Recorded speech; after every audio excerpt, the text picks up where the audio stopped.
Hola, yo soy Ángel, y si te gusta este contenido, te invito al canal Investigadores Criminales, donde también podrás escucharme. En países como México, El Salvador, Guatemala y partes de Estados Unidos, ha ido creciendo la veneración a una figura popular conocida como Santa Muerte o Santísima Muerte.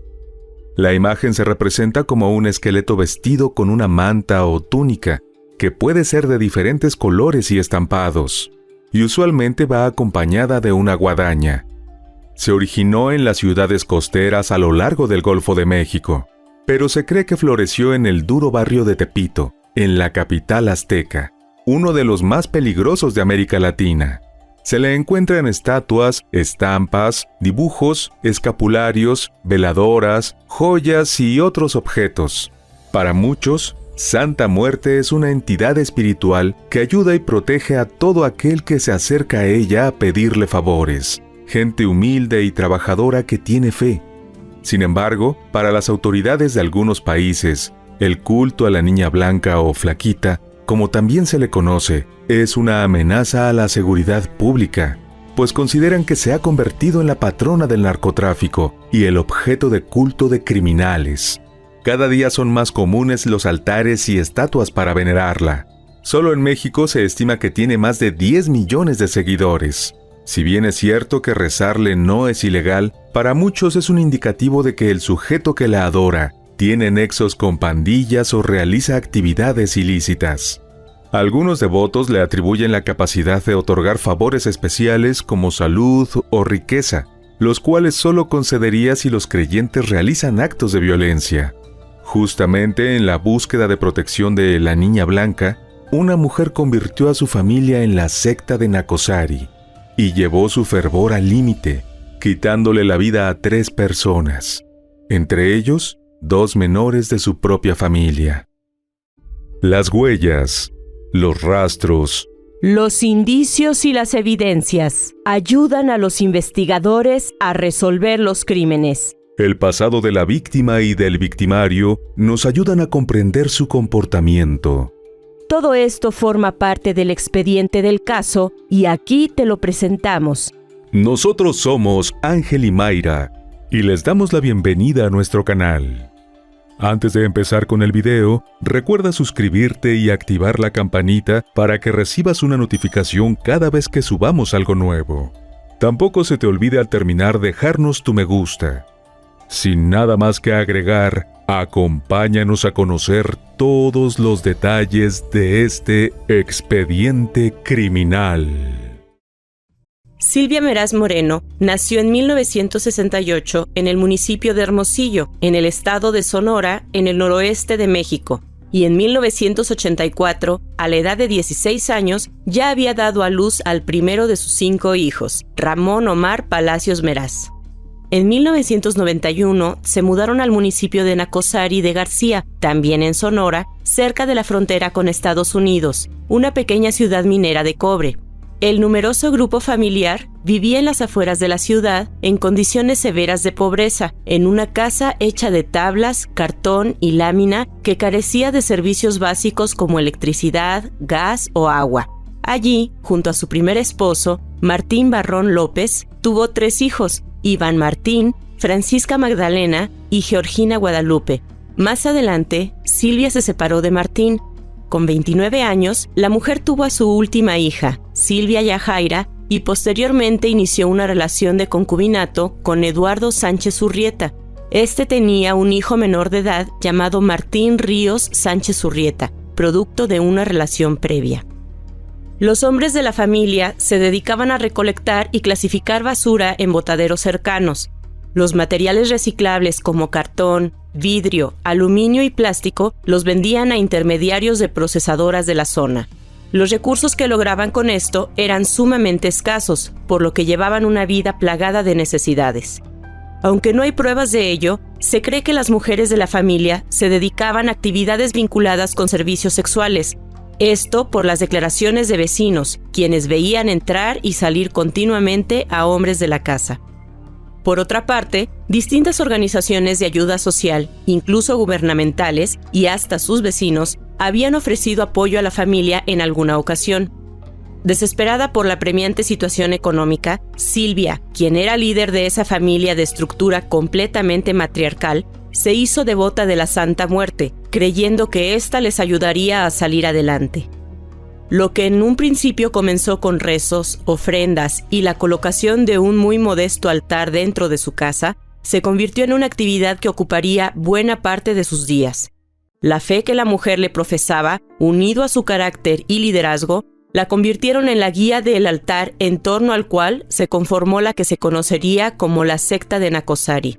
Silvia controlaba este grupo de seguidores. Estaba conformado por su padre, Cipriano Meraz Aguayo, de 83 años, su hijo Ramón Omar Palacios Meraz, de 28, Francisca Magdalena La Nena, de 21, Georgina Guadalupe, conocida como Coqui, de 20, y Silvia Yajaira, de 15.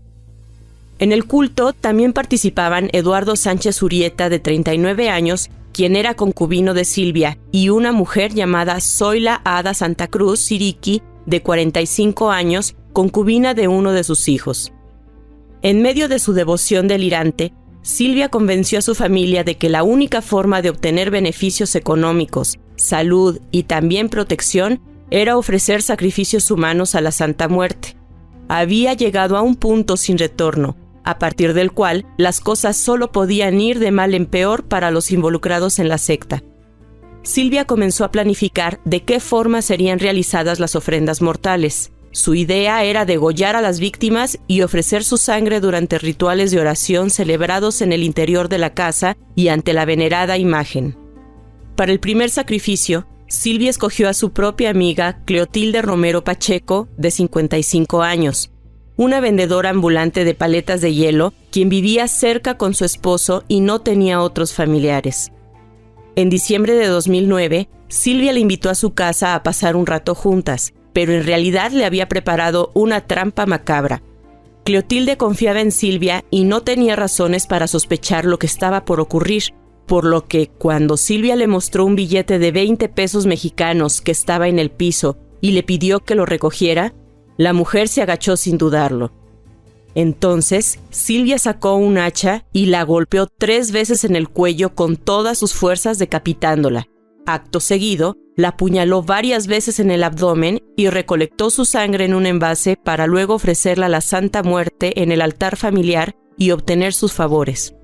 Tras el terrible crimen, la familia intentó quemar el cadáver, pero al ver que era sumamente difícil, decidieron llevarlo a una pequeña colina ubicada cerca de la casa. Allí, el padre de Silvia, Cipriano, ayudado por una de sus nietas, cavó un hoyo en el que depositó los restos de la que había sido una buena amiga de la asesina. Horas después, muy preocupado por el paradero de su esposa, el marido de Cleotilde, en compañía de vecinos y amigos, organizó una búsqueda. Con el pasar de las horas y sin pruebas de lo contrario, comenzaron a pensar que se había ido de casa con otro hombre y suspendieron la búsqueda. Cleotilde simplemente había desaparecido. A pesar de haber cumplido con el sacrificio y la ofrenda de sangre supuestamente requerida a cambio de salud, seguridad y sobre todo buena fortuna por parte de la niña blanca, pasaron los días, semanas y luego meses y esta no llegaba. Algo habían hecho mal. Silvia y su hija menor, quienes decían poder hablar con la flaquita, le dijeron al resto de la secta que se necesitaría más sangre si querían que las cosas buenas sucedieran, pero que esa sangre de un sacrificio humano debería provenir de un niño. Omar, el hijo de Silvia, fue el miembro seleccionado para conseguir a la joven víctima, y el niño que escogió fue Martín Ríos, de apenas 10 años, hijo biológico del concubino de Silvia. El 23 de julio de 2010, Omar raptó a Martín. No fue muy difícil para él llevarse a Tete, como le apodaban sus seres queridos, pues ellos se conocían. Simplemente lo tomó de la mano y se fue con él. Cuando llegó el niño a las afueras de la casa de Silvia Meraz, ya estaba todo preparado. Habían montado un altar con un gran cuadro de Santa Muerte y habían encendido velas en el lugar. No bien llegó la víctima, la emborracharon hasta el punto que perdió el conocimiento y en ese momento, Yajaira, la menor de las hijas, lo degolló y apuñaló 30 veces. Luego cortaron sus muñecas y recolectaron su sangre, la cual esparcieron alrededor del altar. Mientras cometían esta atrocidad, los miembros de la familia pedían a la Santa Muerte que los protegiera, les diera buena salud y, sobre todo, les dijera dónde había dinero que pudieran robar. Posteriormente se llevaron el cuerpo a un arroyo cercano y simplemente lo dejaron ahí. Cuando Martín desapareció, las autoridades no prestaron mucha atención al caso, pues aunque su madre y su novio pusieron la denuncia, indicaron que algunos conocidos lo habían visto mendigando por calles cercanas a la casa y ella dijo que iría a buscarlo. La policía le restó importancia, por considerar que no existían indicios para pensar que el niño podría haber sido víctima de una desaparición forzada, y menos de un homicidio.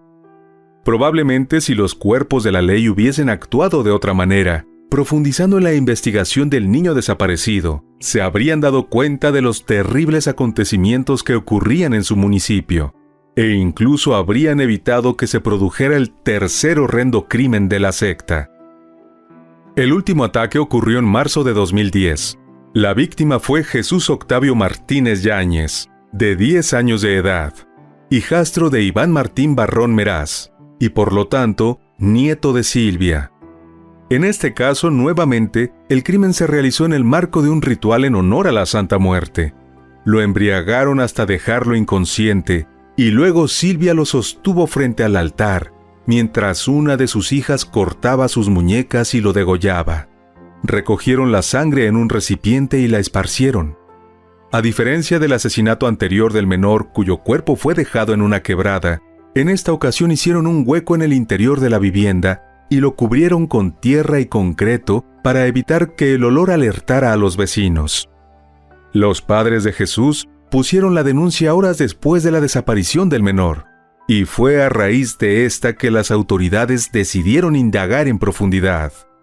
Según la primera línea de investigación que se manejó, el menor pudo ser sustraído por una banda de trata, porque algunos testigos lo vieron pidiendo dinero cerca de la frontera con Arizona, pero esta versión se descartó rápidamente. Entonces comenzaron a recaer las sospechas sobre la familia Meraz, porque ambos niños visitaban con frecuencia la casa de Silvia. Después de las averiguaciones, se logró asociar a la familia Meraz con este crimen y se halló el cadáver en el suelo del cuarto de la hija menor de Silvia. Los miembros de la familia fueron arrestados en marzo de 2012. Luego de la detención, los pobladores de Nacosari, indignados por los terribles acontecimientos, decidieron salir a las calles a marchar y manifestarse como una muestra de dolor y solidaridad hacia las víctimas. La protesta se realizó en silencio y los participantes portaron velas y carteles en los que exigían a las autoridades seguridad y justicia. Iván Martín, quien se encontraba entre los detenidos por el caso, aseguró que no tuvo nada que ver con el crimen. Otro de los sospechosos, Eduardo Sánchez, de 37 años, dijo que hasta el momento de su arresto no sabía que uno de los niños asesinados era su hijo, a quien crió desde pequeño. Afirmó que él creía que se lo habían robado y las mujeres, quienes lo habían visto llorar por su desaparición, nunca le dijeron nada. Durante una comparecencia ante los medios, luego de la detención del grupo familiar, Silvia Meraz ofreció declaraciones contradictorias, desligándose de alguna manera de la autoría de los crímenes de los menores. Sin embargo, también dijo que lo había planeado con sus hijas y atribuyó los hechos a sus creencias. «Nos pusimos de acuerdo entre todas», fueron sus palabras. En la misma declaración, también señaló a sus hijas como autoras de los asesinatos. A su vez, una de las jóvenes y Zoila Santa Cruz aseguraron que Silvia las tenía amenazadas de muerte para que participaran en los sacrificios. Según las investigaciones, Silvia fue la autora intelectual de los 3 homicidios y participó como autora material en el primero y en el último de ellos. Los 8 sospechosos integrantes de la secta Nacosari fueron acusados de los cargos de homicidio en primer grado, corrupción de menores, robo, entierro ilegal y conspiración. Su líder fue condenada a un total de 180 años de prisión y recluida en el Centro de Rehabilitación Social del Estado. Los demás recibieron condenas a 60 años de cárcel. En el caso de Silvia Yajaira, quien era menor de edad, fue puesta a disposición del Instituto de Aplicación de Medidas a Menores. La adolescente había declarado a la prensa que consideraba normales las prácticas de culto realizadas por su familia. Bueno, queridos amigos, hasta aquí el caso de hoy. El culto a la Santa Muerte sigue siendo un tema tabú en nuestra sociedad, aunque con el paso de los años se ha ido aceptando y tomando como algo normal los 3 asesinatos cometidos por la llamada secta de Nacozari. Hicieron que, más allá del rechazo público a los sacrificios cometidos por Silvia Meraz y su familia, se reavivara la condena de algunos sectores a la veneración que existe en el país norteamericano a la Santa Muerte.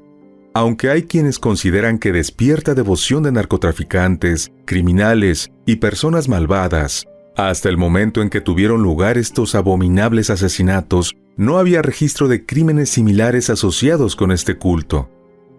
¿Conoces a alguien que venere a la Santa Muerte? Cuéntanoslo en los comentarios.